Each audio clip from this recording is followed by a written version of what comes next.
Bab 1250. Mendengar suara Lin Yu, hati Zhong Yan bergetar tiba-tiba, dan untuk sementara, dia sedih. Dia tidak menyangka bahwa laporan kehidupan akan datang begitu cepat.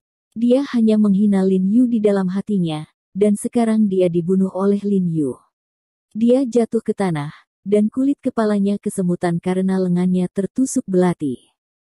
Namun, sebagai anggota divisi pesawat militer, kualitas psikologisnya sangat kuat.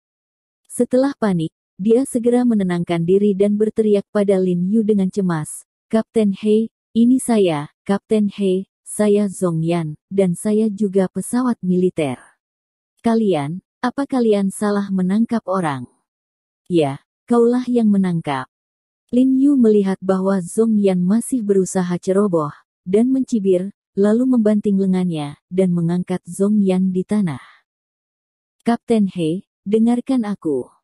Zhong Yan masih ingin mengatakan sesuatu, tetapi Lin Yu telah memotong bagian belakang kepala Zhong Yan dengan pisau tangan yang tajam, dan suara Zhong Yan tiba-tiba berhenti, matanya menjadi gelap, tubuhnya bengkok, dan tidak ada suara. Untuk mencegah Zhong Yan melawan dan untuk melindungi keselamatan orang-orang di pesawat, Lin Yu langsung memilih untuk membuat Zhong Yan setrum. "Jangan khawatir semuanya, tidak apa-apa." Lin Yu Hong berteriak dari orang-orang di sekitarnya, lalu berjalan menuju pintu kabin bersama Zhong Yan, karena lorong di kabin relatif sempit, dua orang tidak bisa lewat berdampingan, jadi Lin Yu langsung meraih sabuk Zhong Yan dengan satu tangan. Dia mengambilnya seperti tas tangan, dan berjalan ke samping sambil membawa Zhong Yan. Para penumpang di bandara membuka mata karena terkejut melihat pemandangan ini. Mereka tidak percaya bahwa Lin Yu bukanlah sosok yang kuat membawa orang besar yang hidup, tetapi wajahnya tidak merah atau terengah-engah, dan dia sepertinya menggendong seorang pria. Semudah ayam. Banyak orang tidak bisa menahan diri untuk mengeluarkan ponsel mereka untuk mengambil gambar. Tidak ada gambar. Tidak ada gambar. Saat ini, ada beberapa teriakan dari pintu pesawat, dan saya melihat Han Bing masuk dengan beberapa petugas polisi berseragam. Sambil menghentikan semua orang untuk mengambil gambar, Han Bing membiarkan petugas polisi di sampingnya masuk.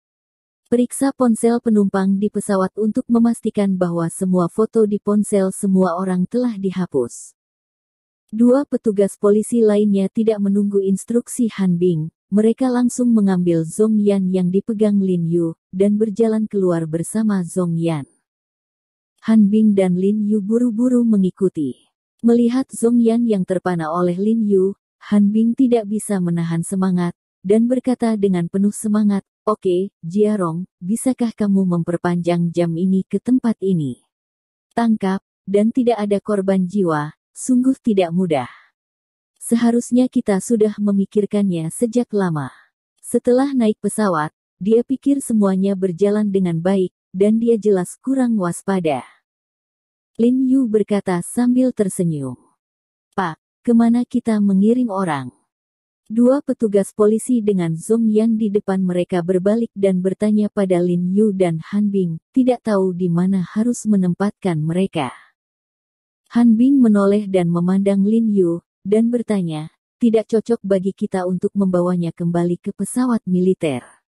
Apakah kita tidak akan mengirimnya ke Chengken lagi?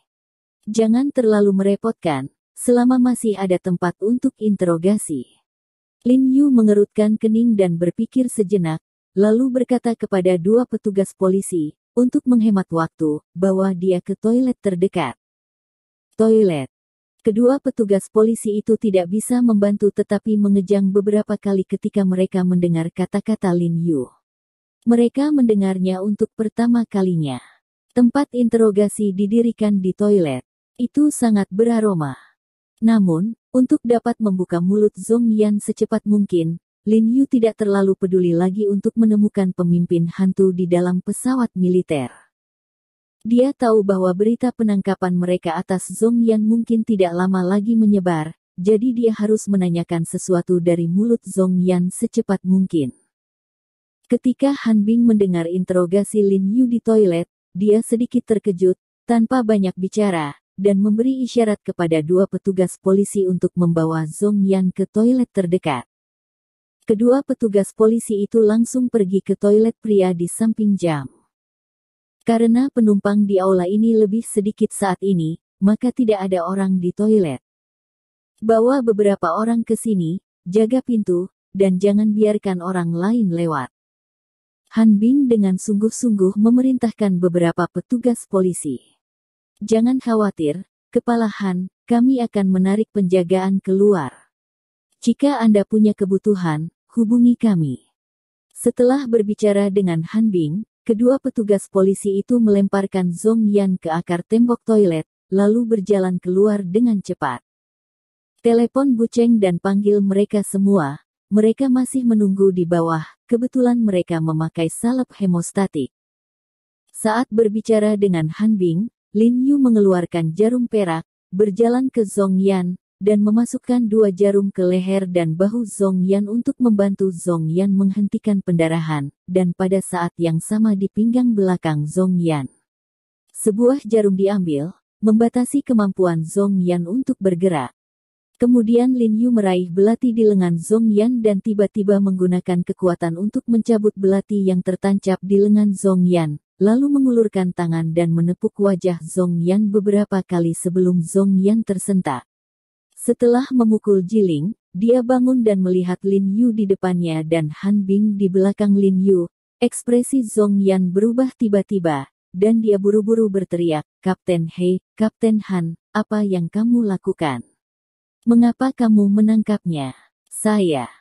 Dia tahu bahwa ini adalah akhir dari masalah, dan satu-satunya hal yang dapat dia lakukan adalah gigit peluru dan berpura-pura mati. "Zhong Yan, karena kami dapat menangkapmu, itu berarti kami telah menguasai informasi yang tepat tentangmu. Kami semua adalah anggota dari Departemen Pesawat Militer. Kamu dan aku memahami semua keterampilan interogasi dan keterampilan penyamaran, jadi aku dan dia di depan Kapten, Anda tidak perlu berpura-pura." Han Bing menatap Zhong Yan dengan dingin, dan berkata dengan suara rendah, "Pilihan terbaikmu sekarang adalah berinisiatif untuk mengakui semua informasi yang kamu miliki, sehingga ketika kamu dikirim ke hukuman nanti, kamu mungkin bisa buka jaringnya." "Aku tidak mengenalmu. Apa yang kamu bicarakan?" Wajah Zhong Yan panik, matanya cukup mengelak, sepertinya dia benar-benar tidak tahu apa-apa. Ayahku meninggal. Aku mengambil cuti darurat untuk kembali ke kampung halamanku hari ini. Setelah aku naik pesawat, aku bertanya-tanya mengapa Kapten He melakukannya. Tiba-tiba pukul aku. Saat dia berbicara, Bucheng, Bai Rentu, Bai Li, Kui Mulang, Bi Yuewu dan yang lainnya juga bergegas mendekat. Mereka semua sangat gembira saat melihat Zhong Yan duduk lumpuh di tanah, tetapi Lin Yu tiba-tiba terkejut. Setelah beberapa saat, Zhong Yan telah dijatuhkan, dan itu tidak menimbulkan korban jiwa atau sensasi, itu sedikit di luar dugaan mereka. "Tuan, salep hemostatik penghasil otot yang Anda inginkan." Mengikuti langkah sebelumnya, dia mengeluarkan salep. Lin Yu menunjuk ke lengan Zhong Yan yang terluka dan berkata, "Saudara Bu, bantu dia mengusap salep, dan biarkan dia sadar." Bucheng mengerti maksud Lin Yu dalam sekejap, matanya membeku, dan dia mengeluarkan salep dan berjalan ke Zhong Yan. Setelah berjongkok, dia meremas salep dan meremas salep dengan keras ke luka Zhong Yan. Luka robek menjadi semakin serius.